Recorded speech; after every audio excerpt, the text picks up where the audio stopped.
Christmas lights, crystal glasses, laughter echoing through the Mitchell estate in Providence, Rhode Island.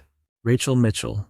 She stood near the tree wrapped in gold and praise, a diamond bracelet catching the firelight, smiling, always smiling. Her father raised his glass. To Rachel, our future CEO. No one works harder. No one deserves more. Applause, laughter, cameras flashing. But across town, an elderly woman named Edna Fawcett sat in the dark, wrapped in a blanket, too afraid to turn the heat on, because her retirement fund was gone. Rachel smiled while Edna shivered. She smiled while 18 retirees, war veterans, teachers, widows, were left wondering why their accounts kept shrinking. I know, because I saw the statements. I married Rachel. I trusted her with my life. She trusted I'd stay silent, but I didn't. I wrapped the truth myself in a plain white envelope and placed it under the Christmas tree between the Louis Vuitton boxes and the Rolex bag. They toasted her that night, called her a blessing to this family. They had no idea what was about to be unwrapped. Not a watch, not a necklace, the truth. And it would burn brighter than any Christmas light they'd ever seen. His name is Daniel Carter. Most people wouldn't remember him at the party. He didn't make speeches, didn't flash a smile for the camera, didn't try to outshine anyone. He stood near the back, one hand in his pocket, the other holding a glass of sparkling cider because he had work in the morning. Daniel wasn't rich, he wasn't loud, but he was honest, painfully honest. He believed in spreadsheets, in double-checking numbers, in treating people's retirement funds like sacred ground. He came from Charleston. His dad was a dock worker. His mom cleaned houses. When he met Rachel Mitchell, he couldn't believe someone like her even noticed someone like him. But she did. At least that's what he thought back then. She brought him to Providence, got him a job at her father's company, Mitchell Capital. He's good with numbers, she told Ronald. He'll keep us honest. And he tried. For 4 years, he worked in compliance. Quiet. Invisible. Exactly the way Rachel preferred. He was the kind of man who remembered birthdays of clients he never met, who left work late so others could go home early. He believed in systems, in truth, in fairness. But there was one thing Daniel Carter didn't believe in, until it looked him straight in the eye. Fraud. Rachel Mitchell was everything Daniel wasn't. She lit up every room she walked into. Silk dresses, confident smile, words like champagne light sweet expensive. People listened when Rachel spoke. They didn't interrupt. They didn't doubt her. At Mitchell Capital, she wasn't just the CEO's daughter. She was the future.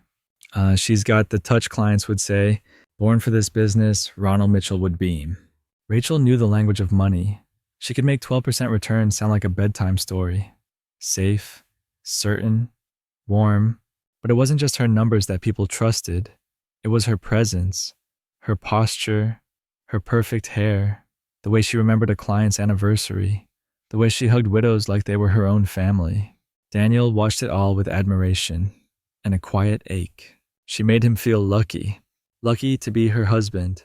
Lucky to sit beside her in meetings and family dinners, even when she did most of the talking. But as the years passed, Rachel changed. Or maybe she stopped pretending. The late nights multiplied, the spending crept up, the kindness faded, replaced by sharp eyes and tighter smiles. Her charm stayed, but something beneath it had shifted, darkened, and Daniel, the quiet husband, started to wonder, was he married to Providence's golden girl, or to a mask so carefully crafted that no one had dared to look underneath, until now? Ronald Mitchell wasn't just a businessman. He was Providence's financial father. A man who shook hands like it meant something. A man who wore the same leather briefcase for 20 years because it still worked. He built Mitchell Capital from a folding desk and a rotary phone in a one-room office near South Main. His first clients veterans, widows, retired factory workers who didn't trust Wall Street. But they trusted Ronald. He promised them safety, steady returns, no fancy talk, no pressure, just the truth with interest. And he delivered. Through recessions, through market crashes, he never once lost more than his clients could bear. People said Ronald had old-fashioned integrity, and he wore that like a badge. When Rachel joined the firm, it was a celebration. She's the best of me, he'd say. She'll carry on the mission, And she did, at least on the surface. Quarterly reports glowed. Client growth soared. Rachel's name was printed on local magazines next to headlines like Next Gen Finance and The Mitchell Method. Ronald beamed. Daniel watched, but something didn't add up. How could a company built on slow, steady trust suddenly double its returns? How could the girl who once packed lunch for seminars now afford $900 shoes for Tuesday meetings? Ronald saw success. Daniel saw a shadow. And the legacy. It was already cracking beneath the weight of what no one dared to question. It started with a number. Just one. One line on a quarterly report from a woman named Edna Fawcett, a widow, retired librarian, client of Mitchell Capital for over 15 years. Her paper statement said $84,600, but the system showed $62,300. Daniel frowned, clicked again, refreshed the database. Still $62,300. He stared at the screen, then stared again. Sometimes databases lag, sometimes statements round up, but $22,000, that wasn't rounding. That was missing. He checked again. Transaction history, transfer logs. Nothing unusual, nothing suspicious, nothing at all. Which made it worse. He brought it up at dinner, casually. Hey, Rach, you notice anything weird with Edna Fawcett's file? Rachel didn't blink, didn't flinch. Old system glitch, she said, spooning mashed potatoes onto her plate. Sometimes the statement batch updates before the system syncs. Daniel nodded, but in his chest something shifted. Rachel was fast with explanations. Too fast, too confident. Like someone who had rehearsed the line. He tried to let it go, tried to believe her. But that night when Rachel fell asleep beside him, Daniel got out of bed. Quietly, carefully, and he logged back in. To Edna's file, and then to 5 others. By morning, he didn't just have one red flag. He had 5. All retirees, all missing money, and all managed by Rachel Mitchell. At first, Daniel thought he was overreacting. He wanted to believe there was some technical glitch, some outdated code in the system that just hadn't caught up. But then came the bracelet, a thin silver chain with small diamonds woven into the links. Daniel noticed it at Sunday brunch with her parents. It's beautiful, her mother said. Ronald, did you get her that? Rachel laughed.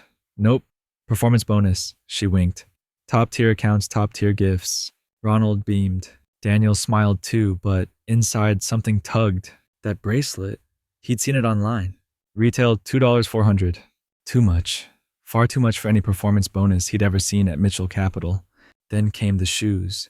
Red-bottom Louboutins. She said they were a gift from a client. And the new phone. And the $800 spa weekend. One small lie after another. Always polished, always with a joke, always just believable enough.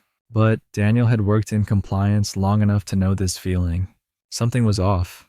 And Rachel, she was spending like the rules didn't apply. Like money wasn't coming from her paycheck, but from somewhere else. Somewhere quiet. Somewhere no one was watching. Except now, someone was. It wasn't just Edna. Daniel checked 5 more accounts, then 10, then 15. All retirees. All older than 65. All paper statement clients. People who didn't log in online. People who trusted what Rachel mailed them every quarter. On paper, their accounts looked fine, healthy, even impressive. But in the system, the numbers were bleeding. Withdrawals that didn't exist. Transfers with no documentation. Balances that didn't make sense. It was always small enough to seem like a clerical error. 2,000 here, 4,000 there. But add it all up, and the missing money crossed 6 figures. Daniel's hands shook as he built the spreadsheet. Names, dates, amounts, all pointing to one person, Rachel. He stared at the screen, the columns, the pattern. This wasn't a mistake. This was methodical, intentional, controlled. She was picking her targets. People least likely to notice, least likely to ask questions. She knew the system. She knew who wouldn't check. She knew because she built the reports herself. Daniel leaned back, staring at the ceiling, heart pounding. He didn't want to believe it, but the numbers didn't lie. And for a man like Daniel Carter, that was all the truth he ever needed. Daniel couldn't sleep, not after what he'd seen, not after what he'd built row by row, name by name. 18 clients. Over $200,000. Gone. He sat in his office at home, the glow of the screen casting shadows on the wall. Rachel was asleep upstairs. Peaceful, beautiful, unbothered. Daniel stared at her earlier that evening, watching her laugh at something on TV. Legs curled under a designer blanket, glass of wine in hand, diamond earrings catching the light. She looked like someone who had nothing to hide. But now, Daniel knew better. He opened a drawer, pulled out a small flash drive, labeled it in block letters, "Truth do not delete," and he copied everything. Every report, every discrepancy, every timestamp. His heart pounded, his mouth dry. He didn't know what scared him more, the scale of what Rachel had done, or the possibility that she'd done even worse. Because if this was real, if she'd stolen from these people, who else, how much, and most terrifying of all, why? Was it greed power, or had she simply stopped caring? Daniel leaned back in his chair, alone, hands shaking. This wasn't a theory anymore. This was a crime. And the woman he loved was now the prime suspect. It was 8:14 a.m. Monday. Daniel was pouring coffee when his office phone rang. No caller ID, no reason to answer, but something told him, pick it up. Hello. His voice was tired. The woman on the line sounded older, fragile, nervous. Hi, this is Edna Fawcett. I hope this is still the right number for Daniel Carter. I'm sorry to bother you. Daniel's hand tightened around the mug. Yes, Edna, I'm here. What's going on? There was a pause, then a shaky breath. I got my latest statement, and I think there's been a mistake. It says I withdrew $7,500 last month. Another pause. I didn't. I couldn't. I've barely left the house. Her voice cracked. I was going to call Rachel, but you always seemed kind. Daniel's chest tightened. Edna Fawcett. She brought cookies to the office at Christmas. She sent handwritten thank you cards. She trusted them. Trusted Rachel. Trusted him. And now she was scared. Scared of losing what little she had left. I don't want to cause trouble, she whispered, but I need to know if I'm crazy. Daniel swallowed hard. You're not crazy, Edna. He looked at the flash drive on his desk, still labeled Truth. And in that moment, Daniel Carter stopped being a husband, stopped being an employee. He became something else, a witness. That night, the house felt colder, not from the weather, from the silence. Rachel was already home, sitting by the fireplace, glass of wine in hand, watching the flames like they were speaking to her. Daniel dropped his keys, hung up his coat, heart pounding. You've been quiet lately, she said, not looking at him, not smiling. Daniel didn't answer. Rachel stood, walked to the kitchen, poured herself another glass, then turned to him. How long have you been snooping? Daniel froze. She knew. I don't know what you mean, he said too fast. She smirked. That's not like you, Daniel. You're usually so precise. Silence. Then, you think I don't notice when you log into accounts after midnight? You think it doesn't track who accesses client files? Her voice was low, sharp, measured. I'm doing my job, Daniel said. No, she snapped. You're doing something else, and it needs to stop. Daniel looked her in the eye. What are you hiding, Rachel? She stepped closer, eyes narrowed. You're either with me or in the way. She paused. Let the words hang. And if you're in the way, you won't just lose your job. You'll lose everything. Then she smiled, but this time it didn't reach her eyes. By morning, the whispers had already started. Daniel walked into Mitchell Capital and felt the shift. Subtle. Cold. Like a room where someone had just finished talking about him. Lisa at reception didn't smile. Aaron didn't meet his eyes. Even Mr. Whitaker barely nodded. Something was wrong. Very wrong. In the break room, he overheard it. He accessed client files without clearance. Seriously, that's grounds for termination. Rachel said he's been unstable. Rachel. She had gotten ahead of him. Told her version first. Framed him as the jealous husband digging through confidential reports to sabotage her success. It was brilliant, cruel, effective. At lunch, HR called him in. Daniel, we've received a formal complaint. Several, actually. He kept his voice calm. Professional. I have a right to review reports. Compliance oversight is in my job description. The HR rep shifted uncomfortably. Yes, but only when authorized. And not specifically targeting one employee. Targeting. She'd painted him as a stalker, a threat, an unstable man digging through files to tear down his wife's career. And it was working. Daniel walked back to his desk. The silence was louder now. Rachel had turned the office into a minefield. And Daniel, he was walking through it alone, every step closer to the truth and closer to losing everything. Daniel sat in his car, alone, in the company parking lot, hands on the wheel, engine off, heart racing. He hadn't gone inside. Couldn't. Not after HR's warning. Not after the looks, the judgment, the isolation. Rachel had built the perfect lie, and he'd let her.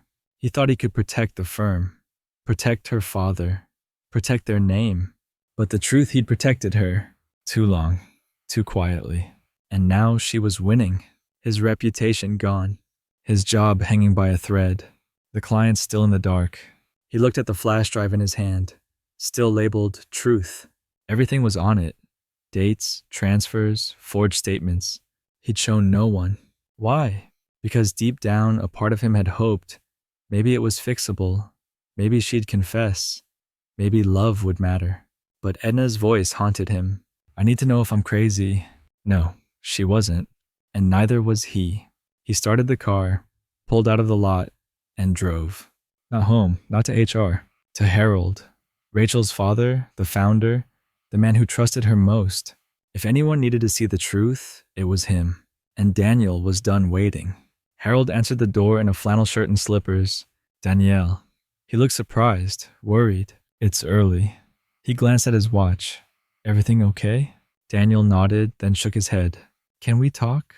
Harold stepped aside. The house smelled like black coffee and pine cleaner. Framed photos lined the walls, Rachel as a teenager. Harold shaking hands with clients Christmases past. The kind of legacy you build over a lifetime. They sat in the den. Harold poured 2 mugs. Daniel didn't touch his. I need to show you something, Daniel said, voice steady, but inside a storm. He placed the flash drive on the coffee table. Harold stared at it. What's this? Daniel hesitated. Then proof. Harold blinked. Of what? Daniel met his eyes. Rachel is not who you think she is. Silence. Then a forced laugh. Son, I know Rachel better than anyone. Daniel opened the laptop, inserted the drive. The files loaded. Statements, transfers, dates, names. One name stopped Harold cold. Edna Fawcett. Her photo sat on the mantel behind them. Harold leaned forward, scrolled, read. His hands began to tremble. Daniel didn't say a word. He let the numbers do the talking. Harold closed the laptop slowly, then looked up. His face had changed. What the hell is this, Daniel? Harold didn't speak for a full minute, just stared at the screen, hands shaking, mouth slightly open. This can't be right. His voice cracked. Daniel stayed still, quiet, let it settle. Harold clicked another file, another client, another shortfall, then another and another. Margaret Williams, Thomas and Ruth Bailey, Edna Fawcett, clients who sent Christmas cards, who brought pies on Thanksgiving, who trusted them, trusted her. Harold looked up, eyes glassy. You're saying Rachel did this? Daniel nodded slowly. I didn't want to believe it either. Harold leaned back, ran both hands over his face. I raised her to help people. His voice was soft, broken. She used to sit on my lap and ask if someday she could run the firm. Silence. Then fury. He slammed his fist on the table. She used my name, my company, to rob people who trusted me. Daniel flinched, but Harold wasn't angry at him. He was furious at himself. I bragged about her, to everyone, called her the future of Mitchell Capital. He looked at Daniel, and all this time you were the only one trying to stop it. Daniel didn't speak. He didn't need to. Harold stood up, face pale, but now determined. Where is she? The dining room sparkled with gold-rimmed china and candlelight. Laughter filled the air. Rachel was glowing, telling her uncle about a big surprise Harold had hinted at. Daniel stood near the tree, silent, watching. Then Harold entered, face pale, eyes hard. He didn't take off his coat. Rachel, he said flatly, can I see you in the study? She blinked, then smiled sweetly. Now, can it wait till after dessert? Harold didn't blink. No, now. Silence dropped like a stone. She followed him. Daniel trailed behind. The family whispered, confused. Inside the study, Harold placed the laptop on the desk, opened the folder, clicked the files, turned the screen toward Rachel. She froze. Where did you get this? Daniel stepped forward. I gave it to him. Rachel's face drained of color. Dad, it's not what it looks like. Stop. Harold's voice was low, controlled. I trusted you. I defended you. I built this company for you. His hands trembled as he pointed to the screen. You robbed people who sent us Christmas cards, who trusted me. Rachel looked at Daniel. You said nothing. You said you loved me. I did, he replied. But love doesn't excuse theft. Outside, the family had gathered, drawn by the voices. Harold turned to them, held up the laptop. This, he said, voice breaking is what Rachel's success was built on. Silence. Not the kind from awe, the kind from shock. The study door opened. Harold stepped out, laptop in hand. Family gathered like witnesses at a funeral no one saw coming. He plugged the drive into the living room TV, clicked the folder labeled Rachel Evidence. The first screen, Margaret Williams' statement, $96,000, actual $41,200, gasps. Second screen, Thomas and Ruth Bailey, balance short $58,000. Someone dropped a wine glass. Rachel stood frozen still in her red holiday dress, like a statue cracking from the inside. Her mother wept quietly. Her uncle backed away. Her grandma Eleanor simply said, "You stole from my best friend." Rachel's lips trembled. I can explain. I was trying to... No, Harold growled. You don't speak now. Then the doorbell rang. 2 federal agents, badges shown, names stated. Rachel Mitchell, you're under arrest for wire fraud, elder financial abuse, and conspiracy to commit bank fraud. Daniel didn't flinch. He watched her cuffed in front of the people she fooled for years. As they led her out, she turned to Daniel.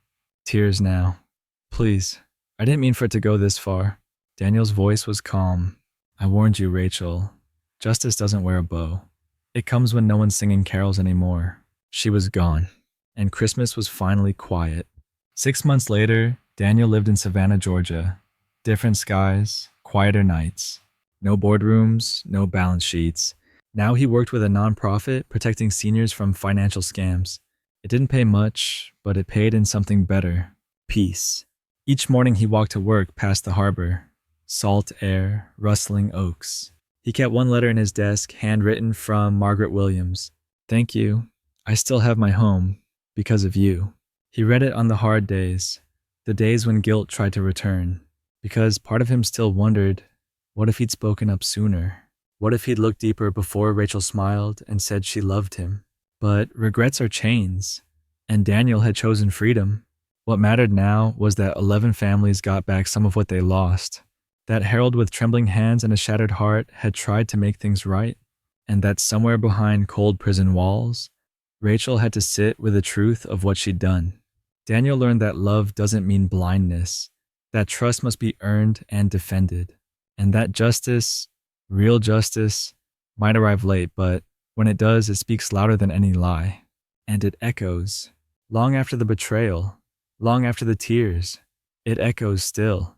So what do you do when the person you love becomes the very thing you swore to fight? Do you stay silent for love, for family? Or do you speak even when your voice shakes? Daniel made his choice, not out of revenge, but out of duty. Not to hurt Rachel, but to protect the people she was hurting. And in that choice, he found something Rachel never did. Integrity. Now it's your turn. Maybe you've trusted someone who didn't deserve it. Maybe you've been betrayed by a lover, a friend, a name you once defended. Or maybe you've been the Rachel in someone else's story. But here's the truth. Justice doesn't wear armor. It doesn't come with fanfare. Sometimes it walks into a Christmas party dressed as an envelope.